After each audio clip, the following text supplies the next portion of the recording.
8 Pakistani banks خطرے میں ہیں۔ ناظرین، وزارت خزانہ ایک جائزہ رپورٹ کو دبائے بیٹھی ہے جس میں مرکزی بینک نے بیرونی کرنسی کے معاملے میں ساز باز کا جائزہ لیا تھا،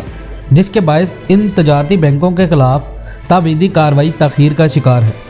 گزشتہ 3 ماہ سے وزارت خزانہ ایک جائزہ رپورٹ کو دبائے بیٹھی تھی جس میں مرکزی بینک نے بیرونی کرنسی کے معاملے میں ساز باز بینکوں کا جائزہ لیا تھا، جس کے باعث کچھ تجارتی بینکوں کے خلاف تادیبی کارروائی تاخیر کا شکار تھی۔ حالانکہ جائزہ رپورٹ میں واضح طور پر بتایا گیا تھا کہ یہ بینک کرنسی کے تبادلے میں اس کی اصل قدر سے زائد وصول کر رہے تھے، جس میں UBL، HBL، الائڈ بینک اور 5 خفیہ نام شامل ہیں۔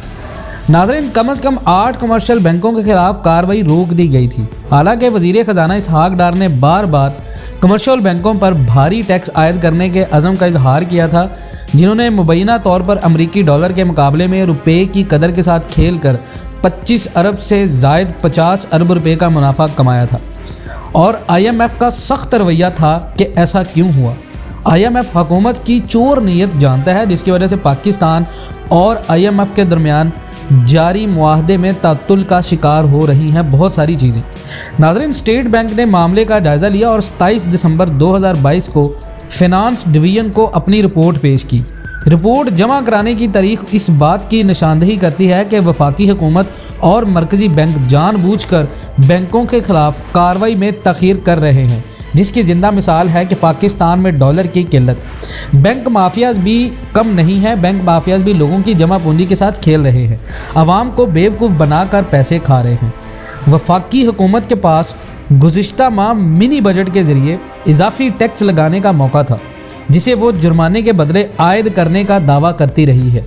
لیکن کمیٹی کو اسٹیٹ بینک کے تحریری جواب سے یہ تاثر ملا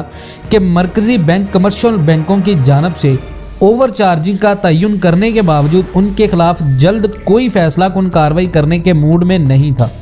جس کی سب سے بڑی وجہ یہ ہے کہ پاکستان کے اندر نہ صرف مافیاز بلکہ بینک مافیا بھی ان تمام تر حکومتی مراعات کے ساتھ شامل ہیں۔ ڈالر کی قلت تھی اور جتنے بھی درآمد کرنے والے محدود پیمانے پر دستیاب ڈالرز کے حصول کے لیے کوشاں تھے۔ جتنے بھی درآمدگان تھے وہ محدود پیمانے پر دستیاب ڈالرز کے حصول کے لیے کافی زیادہ کوششوں میں تھے، لیکن یہ بینک ایک معقول شرح مبادلہ لینے کی بجائے اس سے زیادہ چارج کرتے رہے، جس سے پاکستان کی برآمدات کم ہوئیں اور پاکستان کے اندر ڈالر کی قلت ہوئی۔ وزارت خزانہ حکام بار بار کہہ رہے ہیں کہ ٹیکسوں کی مد میں 37 ارب روپے کی وصولی کے لیے حکومت بینکوں کی جانب سے غیر ملکی زر مبادلہ کی آمدنی پر بننے والی رقم پر 41% تک اضافی انکم ٹیکس عائد کر سکتی ہے، لیکن اسٹیٹ بینک کے مطابق اگر حکومت مالیاتی آپشن کے ساتھ آگے بڑھنے کا ارادہ نہیں رکھتی تو اپنے نگران فریم ورک کے مطابق نفاذ کی کارروائی شروع کرے۔ وفاقی حکومت